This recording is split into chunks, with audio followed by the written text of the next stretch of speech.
Hello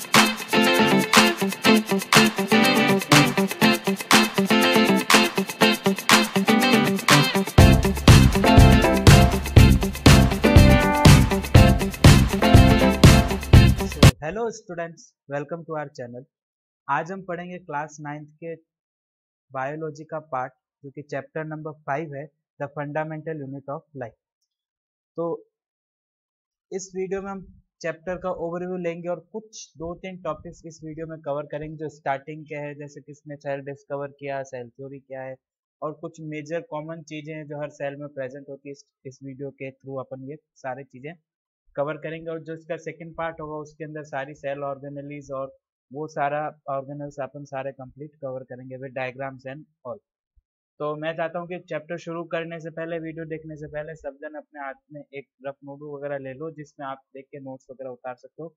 in fact चाहो तो screenshots भी आप ले सकते हो। So let's start.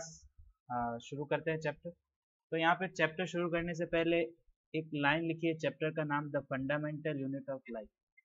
What is fundamental unit of life? सब जानते हैं, cell. What? Cell. Now here what is the cell? मतलब एक सबसे छोटा पार्ट है किसी भी ऑर्गेनिज्म का। जैसे केमिस्ट्री में पढ़ते हैं कि सबसे छोटा पार्ट मैटर का क्या है? एटम। उसी तरीके से एक ह्यूमन बीइंग या एक ऑर्गेनिज्म का, लिविंग ऑर्गेनिज्म सबसे छोटा पार्ट क्या है? सेल।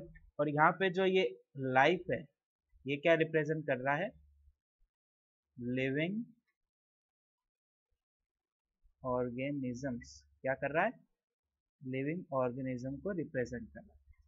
तो आई होप समझ में आ गया कि सेल क्या एक structural fundamental unit of life है। और ये सबसे छोटा पार्ट क्या है? एक लिविंग ऑर्गेनिज्म का। तो सब शुरू करने से पहले मैंने पहले बताया था आपको चैप्टर ओवरव्यू देखेंगे। इस चैप्टर में अपन को पढ़ना क्या है और कुछ सम कॉमन टॉपिक्स हैं जो आज हम वीडियो में कवर कर रहे हैं। तो सबसे पहले आज हम वीडियो में कवर करेंगे what is the cell, cell discovery, cell theory and cell number, size and shape. इस चैप्टर में अपन ये सारी चीजों को कवर करेंगे और इनके मिड में भी कुछ चीजें और प्रेजेंट है, ठीक है, वो भी अपन कवर करेंगे। फॉर एग्जाम्पल डिफ्यूजन भी इसमें पढ़ेंगे, ठीक है भैया, केमिस्ट्री वाला नहीं, बायो वाला डिफ्यूजन पढ़ेंगे, ठीक है। ऑस्मोसिस पढ़ेंगे, ठीक है। फिर अपन सॉल्यूशंस के बारे में पढ़ेंगे। ये सॉल्यूशंस भी डिफरेंट टाइप के होते हैं, इन सब चीज को अपन क्लियर करेंगे इस चैप्टर में, ठीक है। तो चलो सबसे पहले सेल। सेल क्या होता है? Cell is defined as the structural and functional unit of life. Obviously तो यहाँ पे फंक्शनल यूनिट ऑफ लाइफ है, इसके अलावा क्या है? स्ट्रक्चरल यूनिट ऑफ लाइफ है। तो functional means that cell performs many functions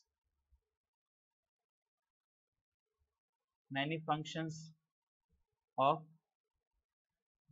organism, clear? And structural means organization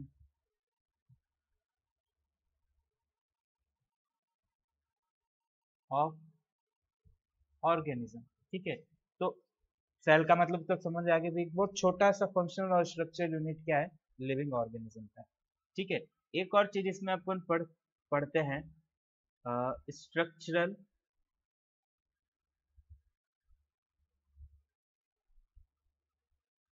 organisation of living organism, ठीक है। Structural organization of living organism अपन इसके अंदर पढ़ते हैं। तो सबसे पहले क्या आता है? Cell. Why? Cell is the smallest unit of life. इसके बाद क्या आता है? A group of cell that is known as tissue, clear. इसके बाद क्या आएगा? ऑर्गन। इसके बाद ऑर्गन सिस्टम, और लास्ट में क्या आएगा? लिविंग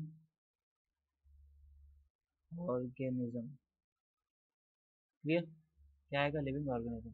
तो सबसे पहले क्या बन रहा है? सेल। सेल से ग्रुप ऑफ सेल बनता है जिसको अपन कहते हैं टिश्यू। ग्रुप ऑफ टिश्यू से क्या बनेगा? ऑर्गन। बहुत सारी ऑर्गन साथ मिलेगी तो क्या बन जाएगी? Organ system. और लास्ट में ऑर्गन सिस्टम जब पूरा एक कंप्लीट बॉडी क्रिएट करेगा तो वो क्या बना देगा, एक पूरा लिविंग ऑर्गेनिज्म। ठीक है, आई होप यहाँ तक क्लियर होगा। इसके बाद आगे पढ़ते हैं, सिंपल डेफिनेशन से एक बार देख लेते हैं, रिकॉल कर लेते हैं कि क्या सेल होता है। Cell is defined as structural and functional unit of life. Cell is called structural unit because body of all organism made up of cell. It is functional unit life because all functions of the body, सारे function ये perform करता है इसलिए इसको functional unit of life भी बोला जाता है। ठीक है, अब आते हैं सेल डिस्कवरी। तो भैया सेल को किस महानुभाव ने, कौन ऐसे थे जिन्होंने सेल को डिस्कवर किया था? तो सबसे पहले भाई साहब आते हैं रॉबर्ट हुक। ये जो रॉबर्ट हुक है इन्होंने सेल को डिस्कवर किया था। और कौन सा डेड सेल, कौन सा सेल था? A dead cell. क्या डिस्कवर किया था उन्होंने? Dead cell from bark of trees. किसे डिस्कवर किया था? फ्रॉम बार्क ऑफ ट्रीज से डिस्कवर किया था। और सबसे बड़ी बात, एक अर्ली माइक्रोस्कोप उन्होंने डिस्कवर किया था जिसमें उन्होंने सेल को ऑब्जर्व किया था। नाउ रॉबर्ट हुक भाई साहब ने सेल का अरेंजमेंट कैसा बताया था?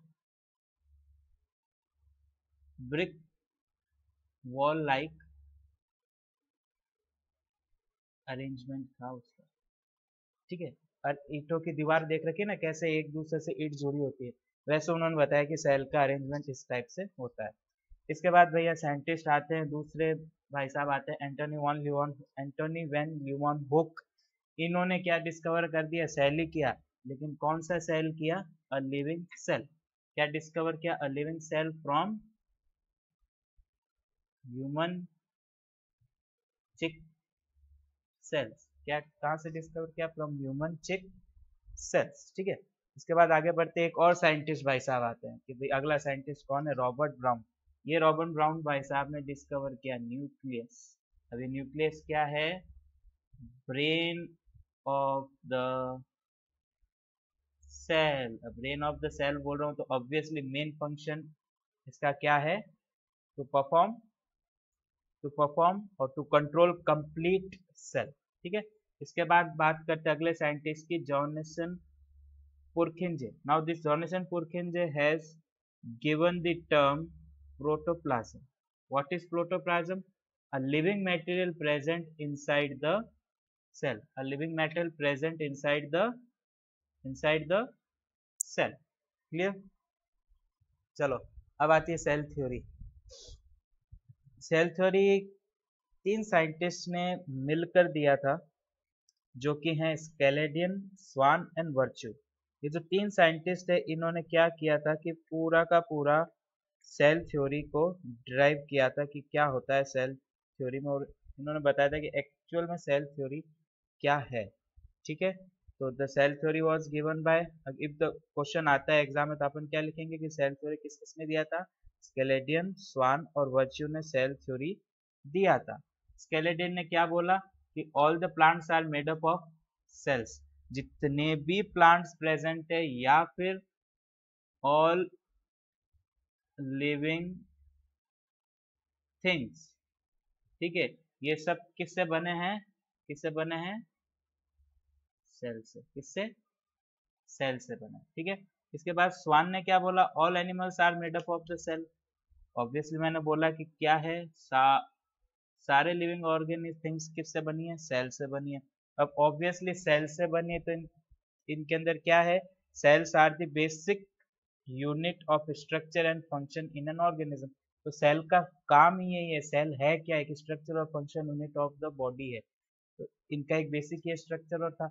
और वर्च्यू ने क्या बोला था कि जो सेल है, जितने भी सेल है कहाँ से आए? प्री एग्जिस्टिंग सेल से। कहाँ से आए? प्री एग्जिस्टिंग सेल से ये डिराइव हो। ठीक है, चलो अब आगे बढ़ते हैं।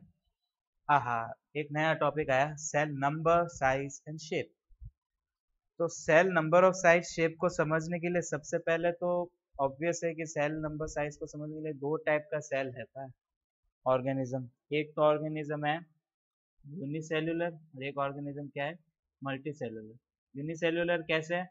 Are made up of single cell. इनके अंदर क्या है? सिर्फ एक ही सेल प्रेजेंट है। बट मल्टी सेल्युलर में क्या है? एक से ज्यादा सेल इसके अंदर क्या है? प्रेजेंट है। यूनिसेल्युलर का एग्जांपल यहाँ अमीबा, बैक्टीरिया और सो ऑन हो सकते हैं। और यहाँ पे प्लांट सेल और एनिमल सेल किसके एग्जांपल है? Multicellular. ठीक है, इसके बाद आगे बढ़ते हैं। Cell size. Cell size can be diverse और change in different type of organism and only observed under a microscope and are measured in micrometers or in micron। किस किस में मेजर होते हैं? माइक्रोमीटर्स या माइक्रोन्स के अंदर।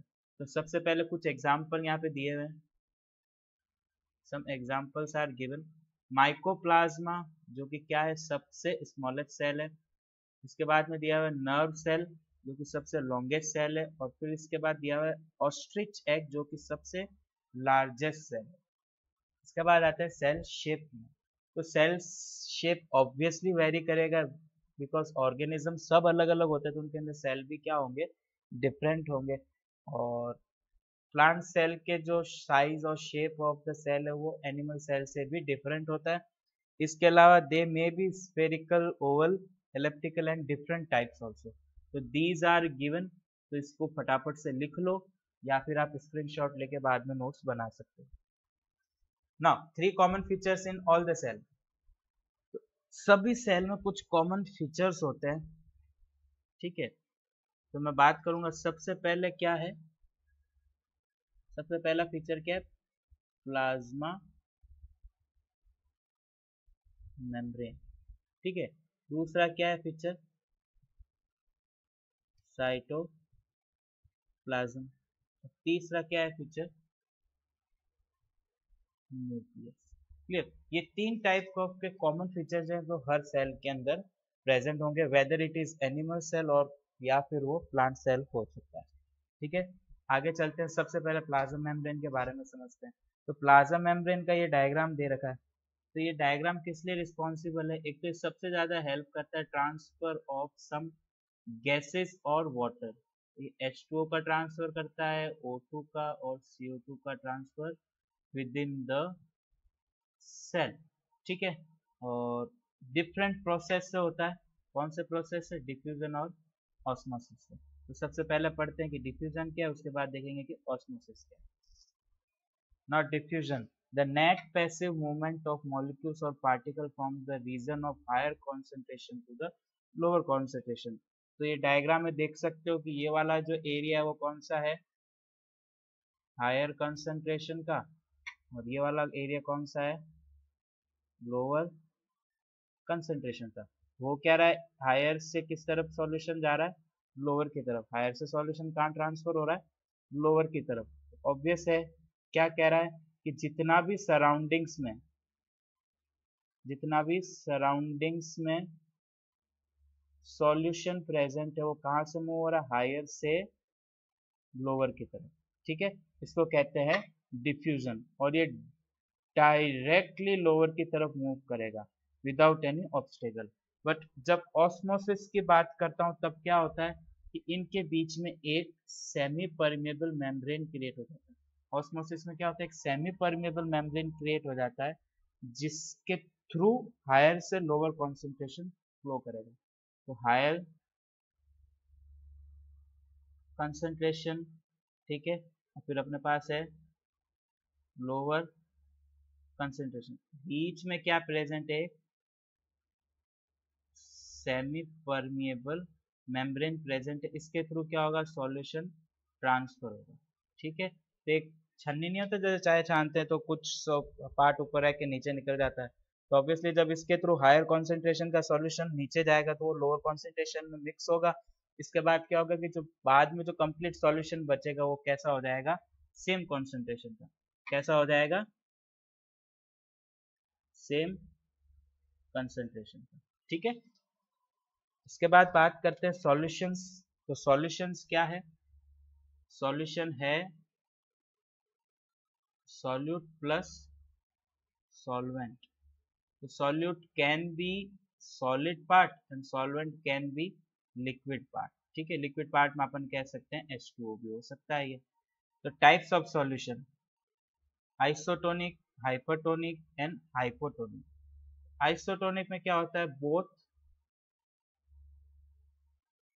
solute and solvent are same।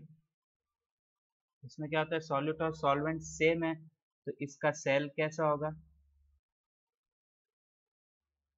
Normal sales, ठीक है। हाइपरटोनिक में बात करूं तो सॉल्यूट कैसा होगा, सॉल्यूट यहाँ पे क्या होगा, हाई, सॉल्यूट यहाँ पे क्या होगा, हाई, और सॉल्वेंट यहाँ पे क्या होगा, लो। यहाँ पे solute is more and solvent is less. तो इसमें सेल्स क्या हो जाएंगे, सेल्स विल श्रिंक, सेल क्या हो जाएंगे, श्रिंक। और थर्ड हाइपोटोनिक सॉल्यूशन में क्या पढ़ेंगे, solute is less and solvent is more. तो सेल्स विल स्वेल अप, जिसको कहते हैं प्लाज्मोलाइसिस, ठीक है। और श्रिंक होगा तो कैसे कहेंगे, पीजीडीटी, क्लियर। तो these are technical words given in this. तो आपको ध्यान रखना है कि टाइप्स ऑफ सॉल्यूशन तीन तरीके के हैं, आइसोटोनिक, हाइपोटोनिक और हाइपोटोनिक। अगर इन टाइप के सॉल्यूशंस के कारण कोई चेंजेस आता है सेल के अंदर, तो अगर आइसोटोनिक रहेगा तो सेल नॉर्मली बिहेव करेगा, हाइपोटोनिक रहेगा तो सेल क्या हो जाएगा, श्रिंक सिकुड़ जाएगा एकदम, मतलब क्यों, ऑब्वियसली सॉल्वेंट कम है तो वाटर कंटेंट कम हो तो सेल क्या हो जाएगा, छोटा होना शुरू हो जाएगा। और हाइपोटोनिक सॉल्यूशन बात करूँ तो ऑब्वियसली सॉल्यूट कम है, वाटर कंटेंट ज्यादा, तो स्वेलअप हो जाएगा।